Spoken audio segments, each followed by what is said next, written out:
Hi guys, welcome back to Office Blokes React. I'm Office Bloke Max. I'm Office Bloke Mike. And there's no Daz today. No, just Mike? the two of us today. Just the two of Yeah. us. Don't worry about it. He'll be back on Monday.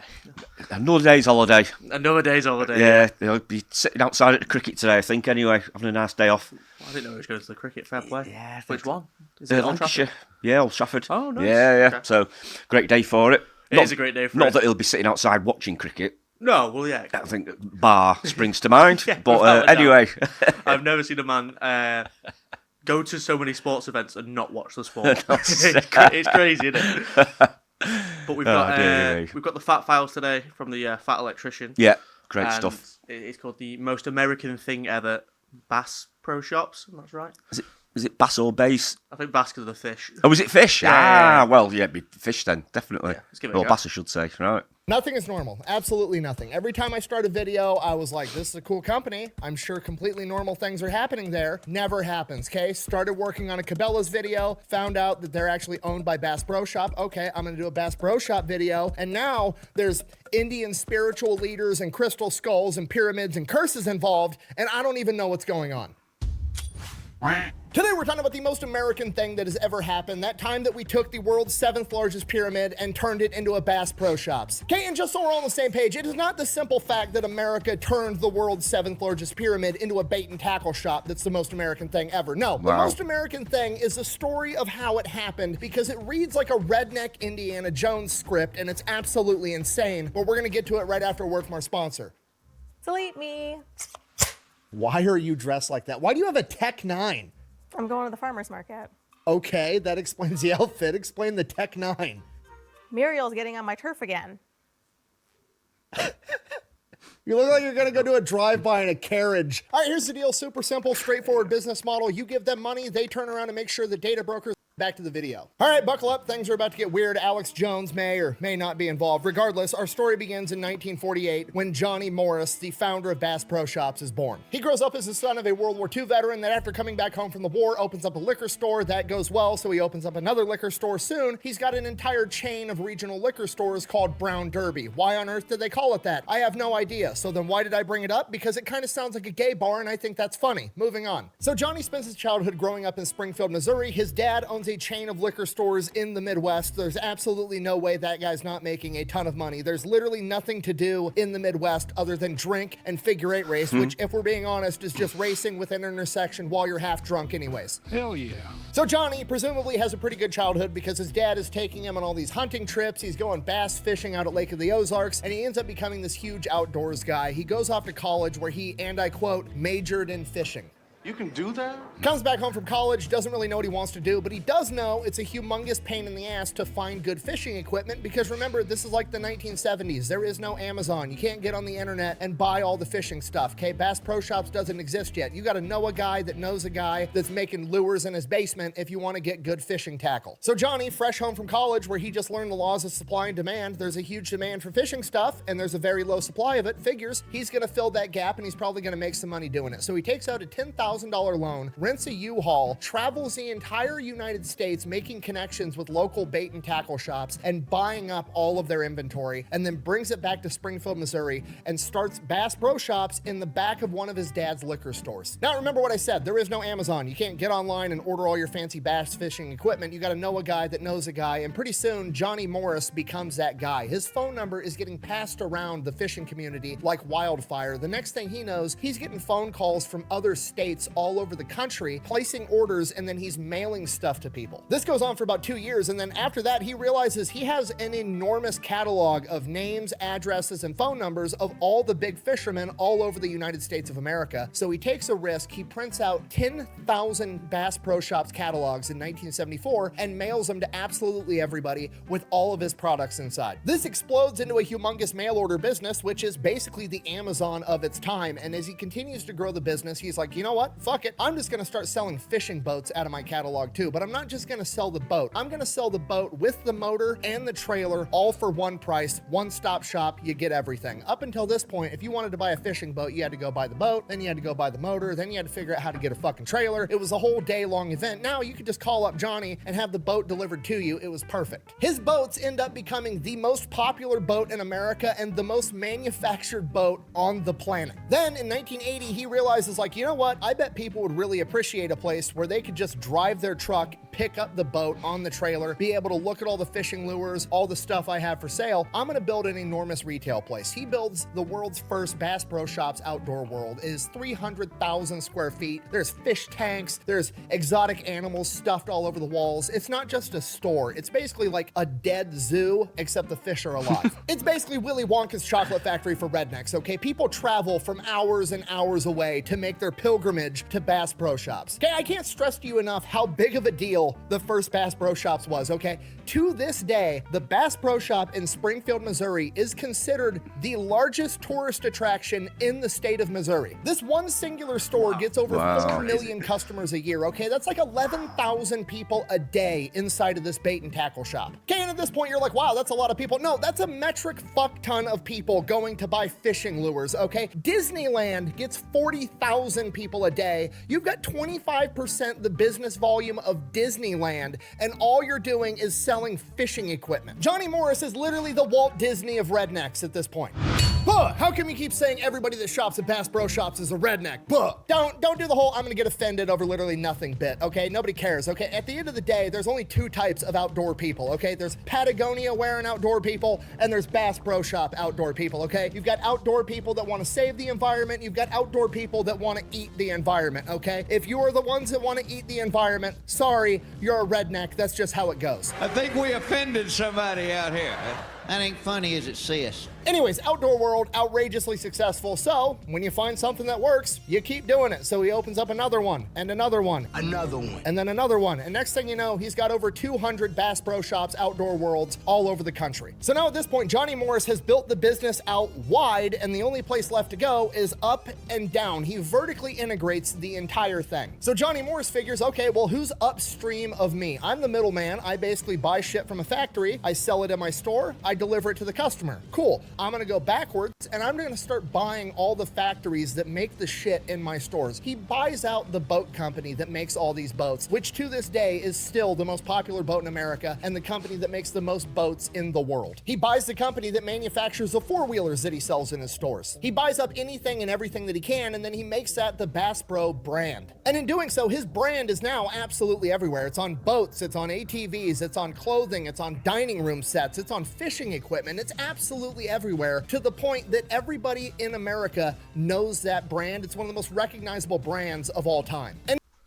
have you ever heard of Bass Pro before? I've seen the clothing, but I've never seen like. I don't think I was just thinking wondering whether it was like a nationwide fishing equipment conglomerate in the UK. I don't think there is, as far as I know. You might just get like a Go Outdoors or a. You've got outdoorsy stuff like camping gear, haven't you, and this, that, and the other. But not fishing. But just for fishing, I don't think there is one, is there? I mean, it's still. I think it's a massively popular sport still, isn't it, in the UK? Fishing. Is it a sport? I didn't realise they consider. Yeah, I know it's a good pastime, but that's about it. No, it's absolute sport. Yeah, they have competitions in it, and who can catch the most and biggest weights and things like that. So, have you gone fishing before? Have you ever? When I was younger, when I was a young teenager, there was like a local place we used to go to. Went to the canal a few times as well, but after I was 16, 17, I just gave it up and just couldn't be bothered. Then obviously the pubs opened, and then it's sort of like, it was one of those. I sort of toyed with it a little bit, but I mean, some of my mates were into it a lot more than I was. I was never that good at it either. So, but yeah, it's it's a huge company, isn't it? Oh, absolutely, yeah. Because I think when it comes to fishing, I think I've been like when I was about 7 or 8. Yeah, and I've done zero of the fishing. Like, the parents have rocked up and gone, just go and don't fall in. Yeah, just go around. We're gonna fish. Just don't drown. Yeah, but it's a weird little gap. I think a lot of people, like you said, 13, 14 years old doing it, and then you kind of stop until you're like 50s, 60s, and then then people do tend to go back into it maybe when they've had kids, or kids have got, then they think, I think I might take it up again, sort of thing. It's very peaceful thing. But there's a guy, a plumber that I used to know, he used to go in competitions and stuff like that, and there used to be like quite a decent prize money as well available for it. So I just never knew that. Yeah, I think they've actually had it on Sky Sports fishing before, believe it or not. So please, I'd probably watch that. I think that'd be good. I don't know how. I'm sure fishing was something like the second most popular sport in the UK at one stage. Believe it or not. Seriously? Oh, yeah. Wow. What time frame is that? Like. Oh, within the last 10, 20 years, it was. I'll have to look into that. I could be thinking of a different sport, but I'm sure it was. I believe it's absolutely huge. But That's really interesting. I actually never knew that. yeah. And in doing so, it's kind of polarizing, right? There's only two types of people in regards to Bass Pro Shop. There's people that like it and want to shop there, and those people are going to buy his merch and rep the company because they think it's awesome. And then there's people that want to make fun of the people that shop at Bass Pro Shop. And guess what they're going to do? They're also going to buy his merch to wear it ironically in an attempt to make fun of those people. Either way, Johnny Morris is making money off of both ends selling his merch. It's absolutely brilliant. Not only is he conquering his own market, he's figured out a way to monetize the haters as well. Hey, I'm sorry, I didn't see you there. I was too busy blocking out the haters. So Johnny Morris has done it. He's vertically integrated everything. Like anything to do with fishing in America, he is inescapable. Like you gotta go through this guy if you want to be able to catch fish, essentially. So he's like, okay, well, I need to expand into related markets. What's related to fishing? Hunting. Most people that fish hunt, vice versa. So there's another company, almost the same exact business model and storyline to him, but it's the hunting version, and that's Cabela's. So he buys Cabela's out for $5 billion and combines the brands together. After acquiring Cabela's, there's only one more company that he's actually competing with, and that's Sportsman's Warehouse. So he goes to buy them out too, and he gets like all the way to the very end. They're about to sign the contract, and Bass Pro Shops is about to own Sportsman's Warehouse, and the government agency, the FTC, the Federal Trade Commission, has to step in and stop the purchase of Sportsman's Warehouse, because if he buys it, they're going to declare it a legal monopoly. He is not allowed to buy up any more of the competition. This is the worst. At this point, Johnny Morris has essentially won capitalism. The government has had to come in and say, no, you're way too good at selling fishing lures. You're not allowed to do this, because then you're literally going to be the only option in the entire country. We've got to stop you. Here's the gold star for winning capitalism. Great work. Enjoy being a billionaire. Have a nice day. So Johnny Morris is like, okay, the government stepped in, not allowed to get any bigger at doing what I'm already doing. So my only other option now is to either just call it a day and retire, or I can expand into a related market. And at that point, he realizes like, okay, I'm going to do tourism. I'm already kind of in tourism already. I have the #1 tourist destination in Missouri, and my other stores are in the top 5 destinations in like 8 other states. So he gets more into tourism. He starts opening up Bass Pro Shop resorts, golf courses. He has a fucking music festival. And then one day, the Memphis Pyramid comes up for sale. And I know what you're thinking. Why the fuck is there a pyramid in Memphis? Great question. Well, in the 1950s, there was this architect that wanted to make a big-ass pyramid. He actually wanted to make 3 pyramids, but it never got that far. He never got around to it in his life, but his son also became an architect, and in the 1980s, he resurrected the idea, got the funding, and built the 7th largest pyramid in the world on the Mississippi River in Memphis. Right out of the gate, the Memphis Pyramid is extremely polarizing. You've got taxpayers that are like, I don't want you to take my tax money and build a giant fucking pyramid. No. And then there's other people that are like, fuck yeah, this is America, let's build a giant pyramid. And then you've got people coming out of left field like Alex Jones claiming that the people behind it are part of the occult and they're building a secret satanic worship temple or some shit. These guys are admittedly into the occult. You can just look up their names. They're all over the local newspapers. And originally, it was an event center. People were going to have basketball games there, boxing matches. Mike Tyson fought there. They were going to have concerts, all kinds of stuff. So they started building it in 1989. It finally opens up in 1991. And right before the Memphis Pyramid is about to open up, the maintenance crew goes up to the very top. And at the very top, there's a metal box welded at the top of the pyramid. And they're like, what the fuck is that? So they go, they get the project manager. They end up chipping away at this welding. They rip this box down. Inside this metal box is a smaller wooden box. So they pull that up, they open it, and there's like a of just incense and perfume and shit that comes out. And inside of the box is a fucking crystal skull inside of a velvet cloth. Oh, wow. Don't worry, it gets weirder somehow. So they track down who put the crystal skull there, and somebody finally admits to doing it, and it is the founder of the Hard Rock Cafe and the House of Blues, Isaac Tigrit, because originally there was going to be a Hard Rock Cafe inside of the pyramid. Still raises the question, why the fuck are we putting crystal skulls at the top like it's an Indiana Jones movie? Isaac Tigrit's reasoning was, I'm not making this up, I promise you. I can show you the interviews where he talks about it. When Isaac Tigrit was 27 years old, he was drunk driving his Porsche and crashed it, careening it off a 400-foot cliff. And as the car is rolling down the cliff, an Indian man appeared and held him through the crash, and he walks out of this car wreck. The car is just completely obliterated, and he walks out without so much as a scratch or a bruise. He appeared instantly in this room. He picked me up and put me on a bed. He pulled my tongue out. I'm watching this from above. He places his hand on my chest and pushes on my chest, and the spirit went right back into my body. A couple years later, he's in a bookstore and he sees the Indian man that held him through this car crash on the back of a book and finds out that it's his Indian spiritual leader named Sai Baba. So he goes to India multiple times, ends up giving this guy millions and millions of dollars, and becomes best buddies with this Indian spiritual leader, Sai Baba. And when Sai Baba finds out that they're building a massive pyramid in Memphis and they're putting a Hard Rock Cafe on the top, Sai Baba gives Isaac this crystal skull and gives him instructions on how to mount it at the very top because it's gonna please the cosmos or put out good vibes or some shit. So that's what Isaac Tigrit does. Then fast forward, the maintenance guys find it, they take it down, they track Isaac Tigrit down, and Isaac Tigrit is like, you need to put it back up there or you're gonna disrupt the cosmos. At which point they're like, no, that's fucking weird. We're not doing that. Alex Jones is already breathing down our neck, saying that we're some satanic cult. That turned the friggin' frogs gay. We're not mounting crystal skulls at the top of the fucking pyramid. So then people find out about this. People start saying that now the pyramid is cursed, and it's starting to look like it's true because the first night it opens up for a concert, the sewage backs up and ruins the entire event. From here, it's just bad thing after bad thing after bad thing happening. One of the maintenance crew guys plummets to his death. People keep falling down the staircases because the stairs are too steep because they built a concert venue inside of a fucking pyramid. The seats are uncomfy because they made them too small, trying to cram as many people into this auditorium as possible. Again, because it's a pyramid, which is not a great shape to have a concert venue to begin with. Eventually, a bunch of musicians refuse to even play that venue because apparently the acoustics inside of a pyramid aren't that great. The entire venue just becomes synonymous with not having a good time. It's a huge waste of taxpayer money. Memphis is actually losing money every single month keeping this place open, and the people in Memphis start referring to it as the Tomb of Doom. So by 2007, the entire venue is just shut down. Nobody wants to go there anymore, and now there's just a big, empty, haunted pyramid on the Mississippi River in Memphis, Tennessee. Cue Johnny Morris, the guy expanding his hospitality and resort business, and he's like, you know what? I could put a Bass Pro Shop in that motherfucker. It'd be awesome. At face value, it's funny. Why? We've got a pyramid near us, haven't we? A pyramid? Do we? What, in Manchester or? Run near Stockport? I don't mention any of those. No, do you areas. not? Oh, Mate, wow. Not a chance. Like a big blue glass one it is. I never knew that. Yeah, it's been there for years and years. It's not as big as that one, there's nowhere near, but... Whereabouts? Like, above Stockport, below Stockport? Or... if you're on the way into Stockport, on the motorway, there's a main junction that you go off to.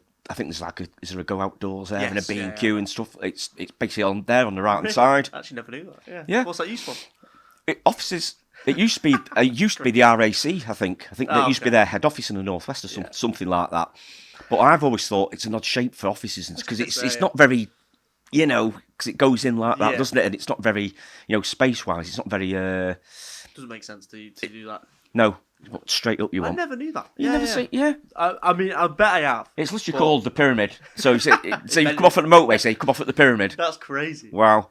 Thing is, would you be like happy to be working at the pyramid, or would you be like, this is really weird? And, like, I don't know what to think. Oh, I wouldn't mind it. It looks pretty cool, really. You know what I mean? It's like a blue glass as well, sort of thing. Yeah. So it looks. Yeah. That's quite cool. But, that you learn something new every day. There you go. There you go. I don't even know anywhere near my own city. Trip up to Stockport and you'll see it. Yeah, exactly.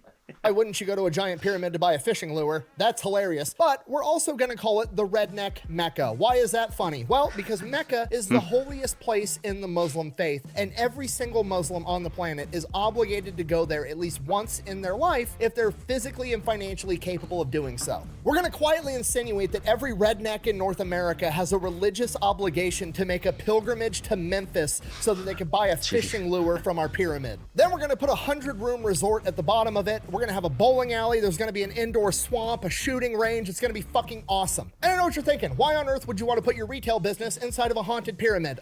Because your customer base is rednecks. You want to know who doesn't give a shit about being haunted? Rednecks. If anything, it makes it better. You know what's more fun than being able to go to a pyramid to buy a fucking fishing lure? Being able to go to a pyramid, buy a fishing lure with the slight chance that you're going to get to shoot a ghost with a shotgun loaded with rock salt, okay? Okay, these are rowdy, fearless individuals. These are who Charlie Daniels was talking about, okay? If you told a story about any other demographic on the planet that started started out with they made a deal with Satan, it would be a cautionary tale where this guy loses his soul. Not rednecks. Rednecks are going to beat that motherfucker in a fiddle contest, win a golden fiddle because they can. So the pyramid being cursed, definitely not a downside. If anything, it's an upside. The only real downside, to be honest with you, is that, well, you're creating a tourist attraction for rednecks, and if they're staying overnight, they're probably going to get drunk and rowdy and get naked and take a cannonball into the fish tank. Man made quite a splash at a Bass Pro Shop when he swam naked. Police say he crashed the car in the parking lot, took off all of his clothes, he jumped into the water yelling cannonball. And then, of course, there's the cost. Obviously, buying the world's 7th largest pyramid that's on the river on prime real estate is going to be pretty expensive, whether it's haunted or not. So